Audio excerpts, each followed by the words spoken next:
प्रधानमंत्री नरेंद्र मोदी ने देश से दान की अपील की है। PM cares fund, KKC and associates LLP एक प्राइवेट फर्म है, चार्टर्ड अकाउंटेंट फर्म है। उसने ऐसा कमाल करके दिखा दिया है जो कोई नहीं कर पाया। पीएम केयर्स फंड पर एक ऑडिट रिपोर्ट पब्लिश कर दी है।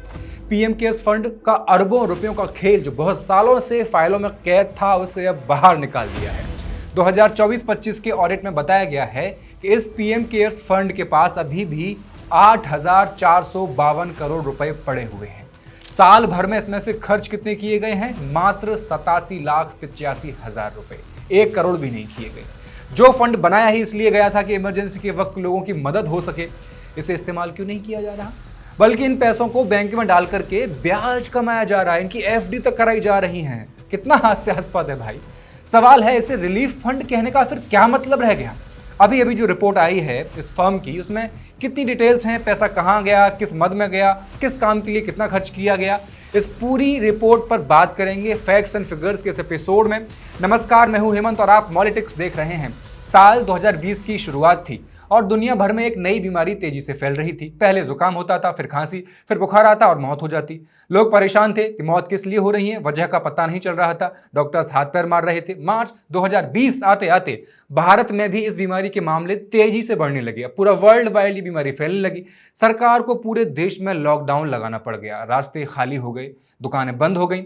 इस बीमारी को नाम दिया गया था कोविड-19। जैसे जैसे साल 2020 आगे बढ़ा, अस्पतालों में मरीजों की भीड़ बढ़ती गई। हालात इतने खराब हो गए कि अस्पतालों में बेड कम पड़ने लगे।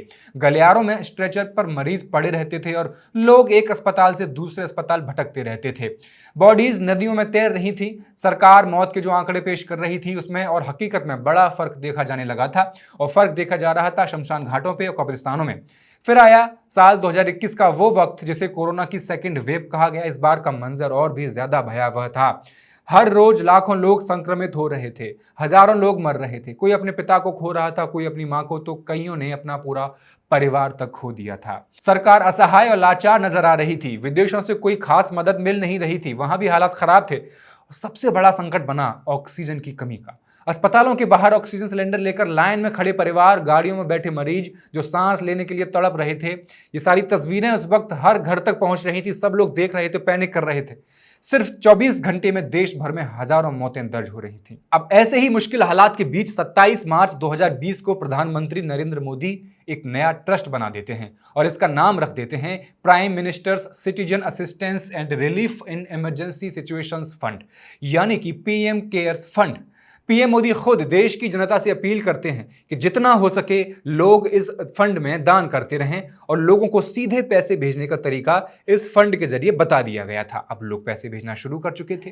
कहा गया कि इस फंड से कोविड पीड़ितों की मदद की जाएगी। फंड बनने के सिर्फ 4-5 दिन के भीतर ही 3,000 करोड़ रुपए से ज्यादा इस फंड में इकट्ठा हो गए थे। सरकारी कर्मचारियों की सैलरी से पैसा काटा गया बिना उनको बताए या उनको कोई ऑप्शन दिए। Railway, space department, sports authority और बैंकिंग जैसे तमाम कई सरकारी विभागों के कर्मचारियों ने अपना अपना योगदान दिया। किसी ने एक दिन की सैलरी दी तो किसी ने अपने मन से 1 महीने की सैलरी तक दे दी। बड़े बड़े कॉर्पोरेट घरानों और प्राइवेट बैंक्स ने समाज सेवा के नाम पर बड़े बड़े दान इस फंड में दे दिए।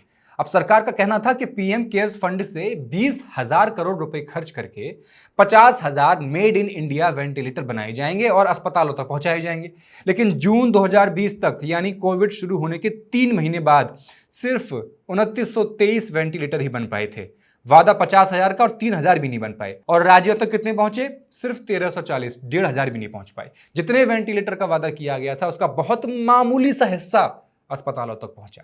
उसके बाद जनवरी 2021 में पीएम केयर्स फंड ने 201 करोड़ रुपए अलॉट किए ताकि देश भर के सरकारी अस्पतालों में 162 ऑक्सीजन जनरेशन प्लांट लगाए जा सकें। लेकिन सरकार को इसके लिए टेंडर निकालने में 8 महीने लग गए और कोविड लगातार बढ़ रहा था। और जब अप्रैल 2021 में कोविड की सबसे खतरनाक दूसरी वेव चल रही थी, लोग ऑक्सीजन के लिए तड़प रहे थे, उस वक्त 162 प्लांट में से सिर्फ 33 ही शुरू हो पाए थे। जिस चीज के लिए पैसा पहले से ही अलॉट किया जा चुका था, वही चीज सबसे ज्यादा जरूरत के वक्त तैयार ही नहीं थी। क्यों? क्योंकि आपके पास मशीनरी नहीं थी। पैसा था लेकिन काम करने वाले नहीं थे। ऐसे वक्त में जब ऑक्सीजन का संकट चरम पर था, तब राज्य और केंद्र एक दूसरे पर पैसे के इस्तेमाल को लेकर आरोप लगा रहे थे। कुछ अस्पतालों का कहना था कि उनके पास मशीन्स के लिए जगह नहीं है, तो कुछ कंपनीज का कहना था कि उन्होंने अपना काम पूरा कर दिया है लेकिन अस्पताल ही तैयार नहीं है लेने के लिए, तो हम कहां से दे दें। उसके बाद मई 2021 आया। अब पूरा क्रोनोलॉजी समझिए। PM cares fund for children scheme की शुरुआत कर दी गई 2021 में, मई 2021 में, उन बच्चों की मदद के लिए जिन्होंने कोविड में अपने पेरेंट्स को खो दिया था। कितना अच्छा काम था, बहुत तारीफ भी की गई। लेकिन इस स्कीम के तहत हर बच्चे को हर साल 20,000 रुपए दिए जाने का वादा किया गया, लेकिन साल दर साल इसका बजट भी घटता चला गया। साल 2022-23 में इस स्कीम पर 346 करोड़ रुपए खर्च किए गए, 23-24 में सिर्फ 15 करोड़ रुपए, इतनी बड़ी गिरावट। और साल 2024-25 में मात्र 88 लाख रुपए ही इस पर खर्च किए गए। और यह अमाउंट टोटल 3383 बच्चों में बांटा गया। केवल इतने सारे बच्चे होंगे, किसको मिला? केवल 3,000 को। मोटा मोटा गणित लगाया जाए तो हर बच्चे के हिस्से औसतन करीब 2596 रुपए आए। तो आखिर ये 20,000 का वादा किस लिए किया गया? क्या इसका कोई जवाब देगा? अब पीएम केयर्स फंड पर सवाल उठने लगे थे। लोग पूछ रहे थे कितना पैसा जमा हुआ है बताइए, और कितना कहां खर्च कर रहे वो भी बताइए। लोग पैसा दे रहे तो पूछेंगे भी। जून 2020 में एक आरटीआई के जरिए इस ट्रस्ट को बनाए जाने से जुड़े दस्तावेज मांग लिए गए। पीएमओ ने आरटीआई के जवाब में पता है क्या कहा? मतलब जो कहा उसने लोगों के मन में शक और गहरा कर दिया। पीएमओ ने कहा कि ये फंड पब्लिक अथॉरिटी नहीं है और ये आरटीआई कानून के दायरे में नहीं आता है। बस जनता समझ गई। दिसंबर 2020 में जाकर इसकी ट्रस्ट डीड वेबसाइट पर डाल दी जाती है। उसमें लिख दिया जाता है कि ये एक प्राइवेट संस्था है, भले ही ये सरकारी प्रतीक इस्तेमाल करती हो और सरकारी ढांचे से चलती हो, लेकिन है तो ये प्राइवेट। अजीब बात थी। अब जनता को लगने लगा कि दाल ही काली है पूरी। इसके बाद कई बार सुप्रीम कोर्ट में भी याचिकाएं दायर की गईं। इस फंड का पैसा कोविड वैक्सीन, ऑक्सीजन प्लांट और शमशान घाटों के लिए इस्तेमाल किया जाए, लेकिन पारदर्शिता को लेकर हमेशा विवाद लगातार बना रहा। किसी को कुछ नहीं पता था कि कितना पैसा कहां जा रहा है। इसके बाद साल दर साल इसका डोनेशन इतना घटता गया कि लोगों का भरोसा उठ गया, तो लोगों ने पैसा देना भी बंद कर दिया। एक साल में यू वोंट बिलीव इतनी विशालकाय गिरावट दर्ज हुई। साल 2020-21 में पीएम केयर्स फंड में 7184 करोड़ रुपए डोनेट किए गए थे और 21-22 में ये घट करके 1938 करोड़ पर पहुंच गए। और साल 2022-23 में सिर्फ 912 करोड़ रह गई, जो अब तक का सबसे कम आंकड़ा था। लेकिन पैसा काफी पर्याप्त मात्रा में तो आ चुका था।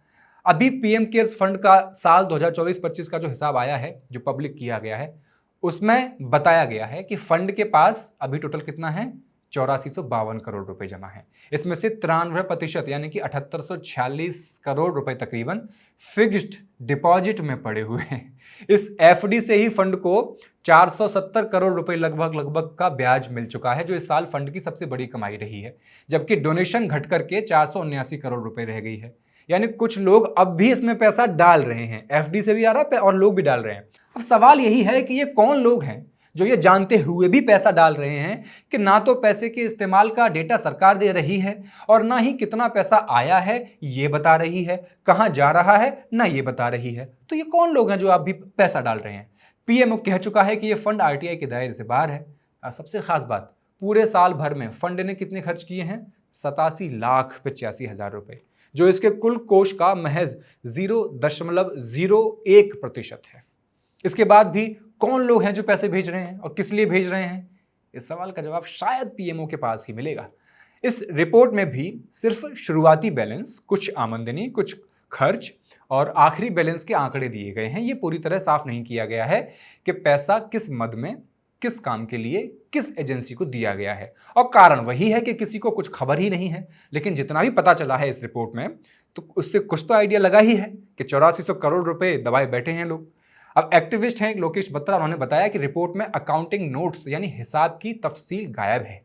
यह भी सामने आया कि 324 करोड़ रुपए अलग अलग एजेंसियों ने फंड को वापस भी किए, लेकिन ये पैसा वापस क्यों आया और किस स्कीम का था, इसकी कोई जानकारी नहीं दी गई। साथ ही साल 2023-24 से फंड के ऑडिटर भी बदल दिए गए, लेकिन असली ऑडिट रिपोर्ट कभी पब्लिक नहीं हुई। सिर्फ ये सीमित रिसीट्स एंड पेमेंट्स अकाउंट्स ही सामने आए हैं।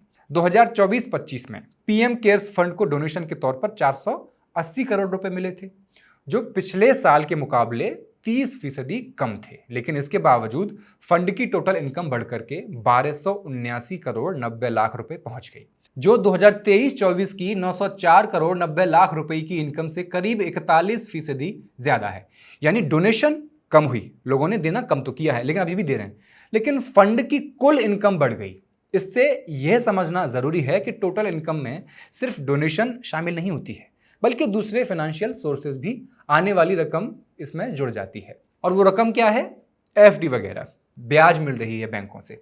अब इस पूरे आंकड़े में सबसे ज्यादा ध्यान खींचने वाली बात फंड के एक्सपेंडिचर यानी खर्च की है।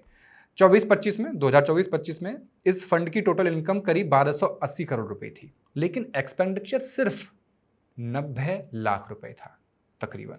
अगर पिछले कुछ सालों का पूरा डेटा देखें तो यह सिर्फ 2024-25 की बात नहीं लगती है। 2020-21 में पीएम केयर्स फंड की इनकम करीब 7913 करोड़ रुपए थी और एक्सपेंडिचर 3976 करोड़ रुपए रहा।